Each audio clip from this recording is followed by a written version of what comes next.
This video covers Trig Notes 1.8 or Pre-Calc Notes 4.8. The objective for this video is to learn how to solve real-life problems involving right triangles, and then we'll also talk about what directional bearings are. So let's look at a right triangle here, if I have a right triangle. Notice that I have some lowercase letters and some capital letters. My capital letters will stand for the angle. So anytime I'm asking you to find, for example, if I say find A, and it's a capital A, that means I want you to find angle A. If I ask you to find a lowercase a, that would be a side that I'm asking you to find of the triangle. So lowercase letters stand for sides, and uppercase or capital letters stand for angles. The other thing I want you to recognize is that your angle is always across from its side. So if this is angle A, then side A would have to be across from it. Angle B, side B is across from it. Angle C, side C is across from that. Typically when we draw these right triangles, we usually tend to make angle C be the right angle there. So let's apply this information to a triangle to try to solve it.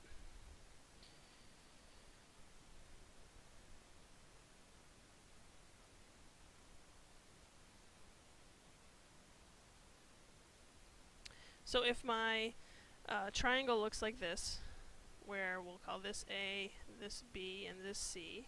This means then that this would be side A, side B, side C, and side B. So if it says solve the triangle, it means to find everything. Find all angles, find all missing sides. And in my problem, I know angle C, I know angle B, that's 65 degrees, 12 minutes, and I know side A is 14.2. So what I don't know is I don't know angle A, and I don't know the two sides. I don't know side B and side C. So that's what I'm going to have to find. The other thing that I notice is that I'm given my angle in degrees and minutes, and we don't typically deal with that in degrees and minutes, so the first thing we want to do is we want to change 65 degrees, 12 minutes, into decimal form, and the way that we'll do that is we will divide it by 20 or by 60 here, and 12 divided by 60 would give me 0.2. So this is really 65.2 degrees, which is going to be helpful for us to use it that way versus using it as 65 degrees 12 minutes. So if I ask you to find angle A, then we can find angle A by doing 180 minus the 90 degrees minus the 65.2 degrees, and we'll end up with 24.8 degrees for angle A. Now if I have a right triangle, I'm going to want to use some trig ratios, and this is where SOHCAHTOA is going to come into play here.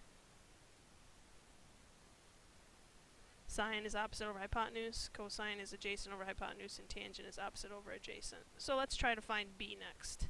So if I'm going to find B, here's what I know. I know side A, and I know I'm trying to find side B. So if I go from the angle that I have, that I'm given here, this would be the opposite side, and this would be the adjacent side. So I can find B by using the tangent ratio if I'm going from angle B here. So I can say the tangent of 65.2 degrees would be equal to the opposite side B over the adjacent side A, 14.2. So to solve this, what I would do is have to move the 14.2 away by timesing both sides by 14.2, and I would end up getting B to be 30.7.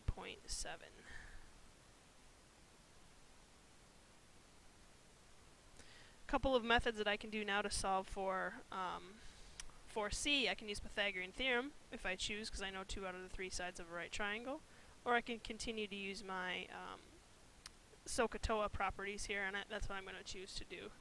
So if I'm going to try to find C now, from angle B right here, this is the hypotenuse. And I'm going to stick with using A because this is a rounded answer.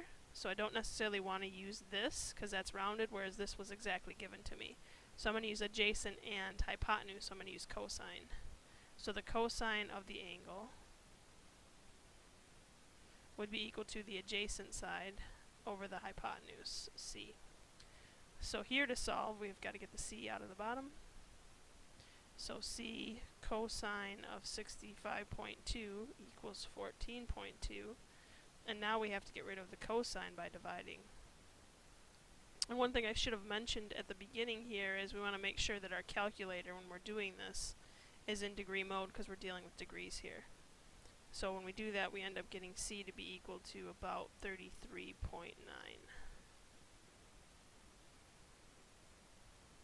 So I go through and I kind of label everything in the triangle here. I'm going to take a second to make sure that my largest angle, which is the 90-degree angle, has the largest side, 33.9.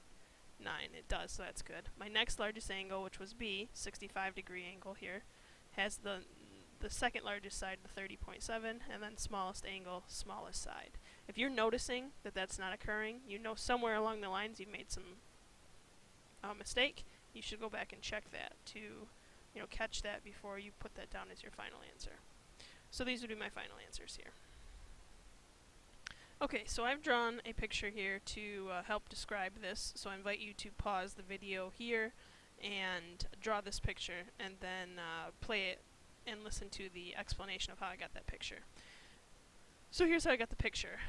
It says a point that is 200 feet from the base of a building. So I drew the building here, and I put a point 200 feet out from the edge here. And the angle of elevation to the bottom of the smokestack is 35 degrees. So just basically to the top of the building here is 35 degrees. And then all the way to the top of the smokestack, if the smokestack is on the top, would be 53 degrees. So the black angle is 53, the red angle, which is just to the top of the building, is 35. The question wants me to know just what is the height of the smokestack. And so what I've decided to do is call that height S, call X the height of the building, and then call Y the height of the smokestack plus the building. Because here's what I'm going to have to do. I don't have a right triangle with just the smokestack. So I'm really going to have to think about this problem as two different triangles. Let's first of all look at this triangle here, where I can find X.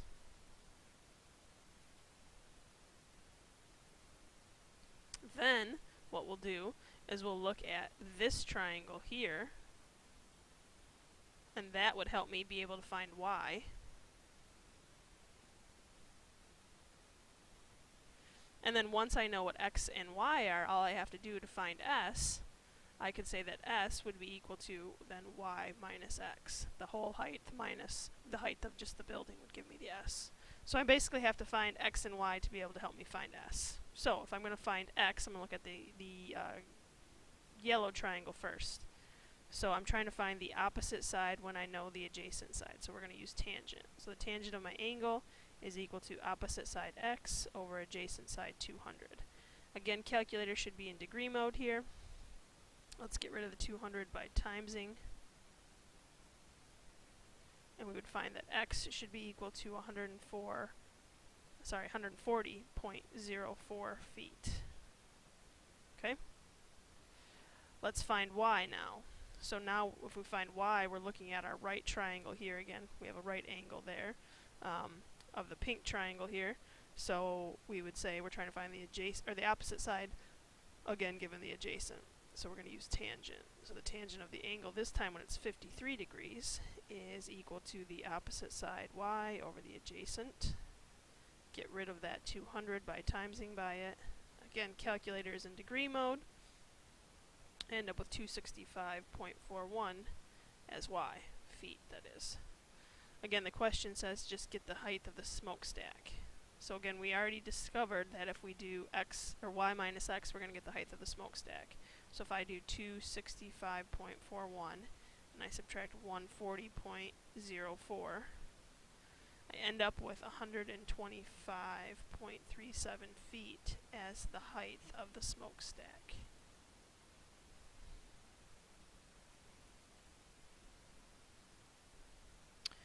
Okay, it says, suppose that an airplane takes off at a rate of 275 feet per second. So that's a rate. That's not a distance. That's not a time. After 1 minute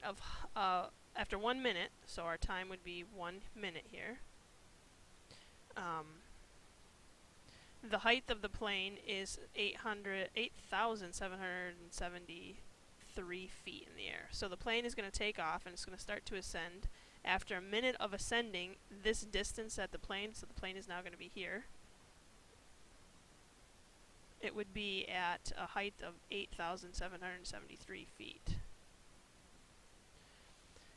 The question is, what is the angle of ascent? So I'm trying to find theta. Well, the problem is with trying to find theta is I don't know another side of my triangle. What I do know is that this plane will travel along this distance for 275 feet per second for 1 minute. So I'm going to have to use my distance formula to say distance equals rate times time. So my distance would be the 275 feet per second times the time of 1 minute.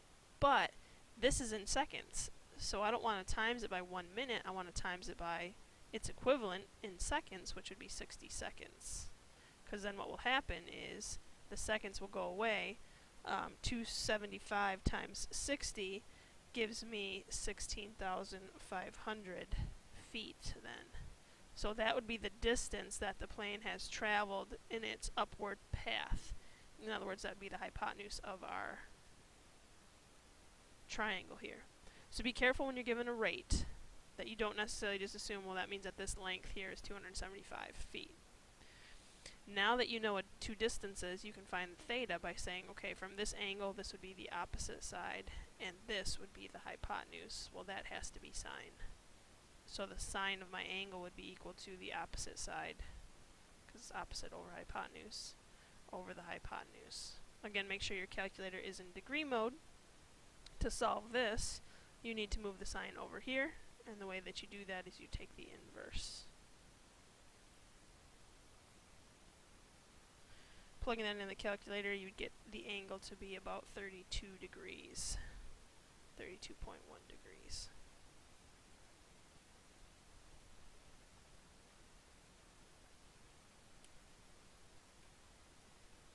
Okay, our next problem, before we can actually go into solving this problem, we need to discuss the idea of bearings, because this example has a bearing in it. Bearing of north 52 degrees east. So all that a bearing is the directional angle. So we're talking about going from the north line, heading 52 degrees towards the east line. So if we talk about bearings just for a second, here's your north-south line, here's your east-west line. Typically what we'll give is we'll give bearings from either the north or the south line originally in the front, heading towards either the east or the west line in the back, and then you'll put the angle in the middle here. So if we were talking about north 52 degrees east, you would go from the north line here, you would head towards the east line, an angle of 52 degrees. So this line right here would be north 52 degrees, looks like a W, east. Okay? Well, what if I said to draw the directional bearing of north 30 degrees west? Well, north 30 degrees west would be from the north line here. You would head towards the west, and you'd go 30 degrees. So that would be 30 degrees, so we would say that this would be the north 30 degrees west line right there. You could easily give the directional distance here, or the directional angle from the south line. So if you said south, let's say 25 degrees east, you would go from the south line here, and you'd head towards the east 20 degrees. So this would be 20 degrees there, but you would want to label it as south 25 degrees. Actually, I said it was, not 20, east. Finally, let's just do one more. You could say south 35 degrees west would look like this from the south line here. You would head towards the west, which would be that way. So this angle, or this right here, would be south 35 degrees west. So this is going to be really important that we understand how to do directional bearings so that we can actually solve this problem. So we will actually solve this problem in the second part of the video.